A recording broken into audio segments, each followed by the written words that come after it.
Hello students, are you okay? And doing practice of drawing? I think all of you must doing it at your home. Today I am going to teach you how to draw and shade fruit basket. Page number 2।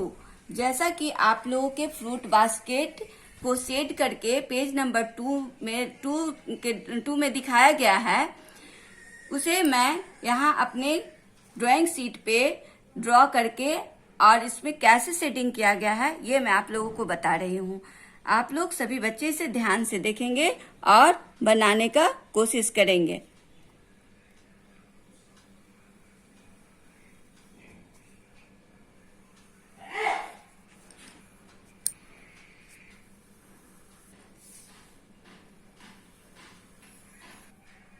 Fruit basket बनाने के लिए अभी आप लोग देखे होंगे कि सबसे पहले जैसे सी लिखते हैं हम लोग, उस तरह से सी को लिख लेंगे और पहले बास्केट को ड्रॉ करेंगे, उसके बाद उसमें फ्रूट डालेंगे।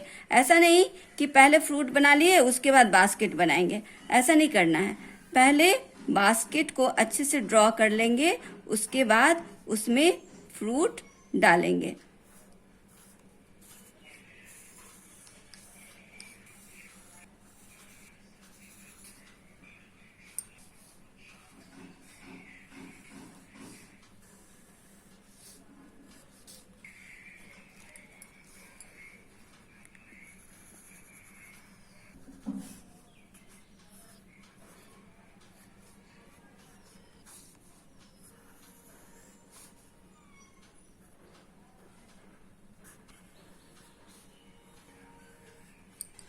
अब देखेंगे जैसे कि बास्केट में जो फ्रूट डाला हुआ है ये मैंगो है और ये ग्रेप्स का पिक बनाया हुआ है।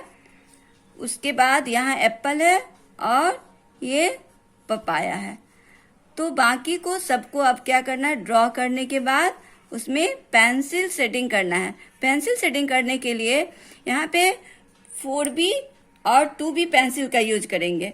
जहाँ पे डार्क शेड है वहाँ पे हम लोग 6B का यूज करेंगे और जहाँ पे लाइट शेड है वहाँ पे हम लोग 2B का यूज करेंगे। शेडिंग करने में खास करके ध्यान देना पड़ता है कि किधर से लाइट कम आ रहा है। जहाँ पे लाइट कम आता है वहाँ डार्क शेड होता है, जैसा कि दिखाया गया है आपके पिक में।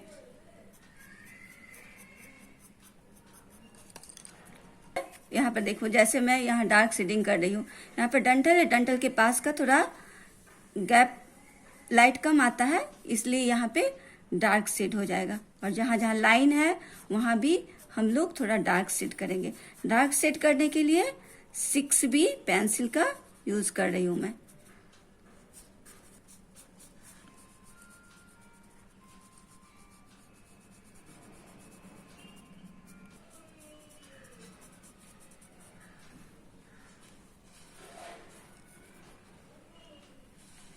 और पेंसिल पकड़ेंगे इस तरह से पेंसिल पकड़ के शेडिंग करेंगे। जहाँ डार्क शेड है पेंसिल का मूवमेंट इसी तरह से करेंगे। ध्यान देंगे इस बात पे तो मेरा सेम टू सेम बनेगा।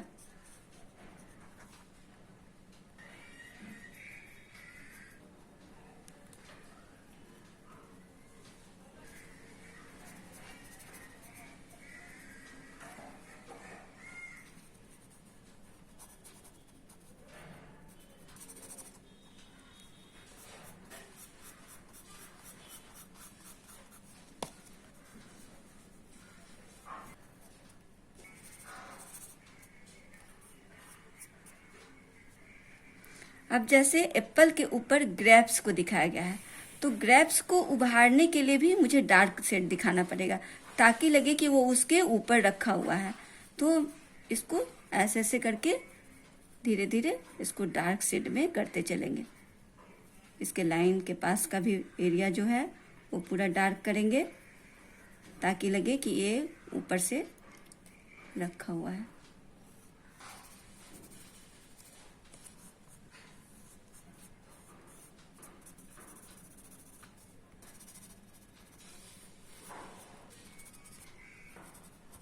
अब जैसे मैंगो सबसे ऊपर है तो इसमें बहुत ज़्यादा लाइट कहीं से आ रहा होगा, इस तरह का ये पिक्चर में दिख रहा है। तो इसमें हमें थोड़ा लाइट सेटिंग करना पड़ेगा।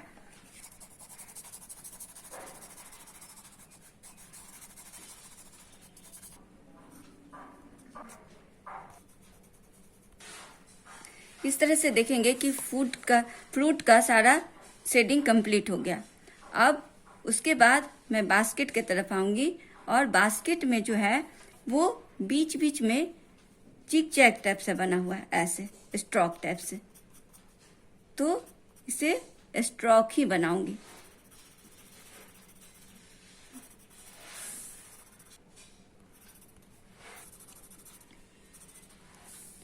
जिग जैग बनाएंगे, पेंसिल को थोड़ा सा ऐसे पकड़ेंगे और उसको जिग जैग करते चलेंगे।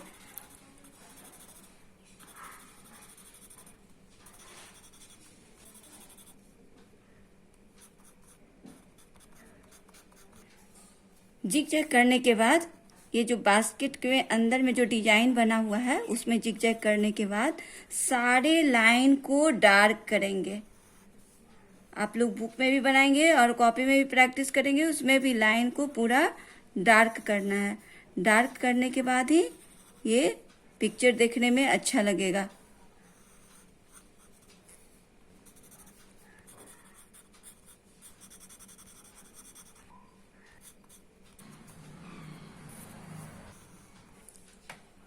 इतना बनाने के बाद आप लोग एक चीज को ध्यान देंगे, उसके बाद जो ये डार्क शेड है उसको अंदर में मुझे दिखाने के लिए, थोड़ा लाइट के लिए, अब मैं अपनी उंगली से इसको हल्का हल्का इस तरह से हल्का हल्का हल्के हाथ से इसको घुमा दूंगी उंगली को, ताकि इसका जो बेस है उसमें भी मुझे शेडिंग पता चले, जो लाइट शेड है वो मुझे पता चले। तो इसके लिए हम अपनी उंगली का ही यूज़ कर लेंगे, ज़्यादा पेंसिल का नहीं यूज़ करना है, बस उंगली को यूज़ करना है और उंगली से ही शेडिंग को करके लाइन को डार्क कर देंगे और अपने फ्रूट बास्केट को कंप्लीट करेंगे। इनको अच्छे से डार्क करेंगे।